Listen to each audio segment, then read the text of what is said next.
Hello সবাইকে, কেমন আছো সবাই? আমি খুব ভালো আছি। তো চলো আজকে আমি তোমাদেরকে আমার ছোট্ট বাগানটা ঘুরিয়ে দেখাই। আর তার আগে দেখো এই মহারানীর দেখো ৩টে ছোট ছোট ছানাপোনা হয়ে গেছে। তো সবাই দেখো এখন ঘুমু করছে। আর তারপরে দেখো চলে এসেছি আমার বাগানে।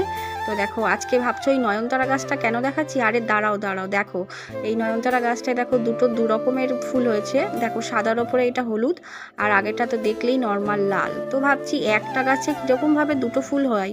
যাই হোক, তাই তোমাদের সাথে শেয়ার করলাম। আর এদিকে দেখো মাল লাগানো কুমড়ো গাছ তো বড় হয়েই যাচ্ছে। আর এদিকে পুঁই শাক গাছটাও দেখো অ্যাজ ইউজুয়াল সব সময় আমাদের বাড়িতে পুঁই গাছটা হয়েই থাকে, এখানে ওখানে সেখানে।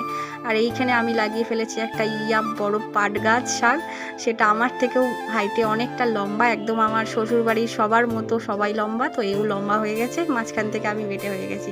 আর এই মহারানী আমার সাথে ঘুরে ঘুরে বাগান দেখাচ্ছে তোমাদেরকেও।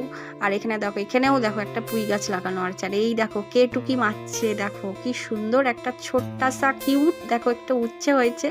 আর এইখানেও আর একটা উচ্ছে হয়েছে, যেটা দেখে আমি ভীষণ খুশি হয়েছে। আমি তো জানতামই না এত সুন্দর একটা কিউট উচ্ছে হয়েছে। তোমাদের সাথে সাথে আমিও দেখে নিলাম। আর এগুলো সব আমার শাশুড়ি মা লাগিয়েছে।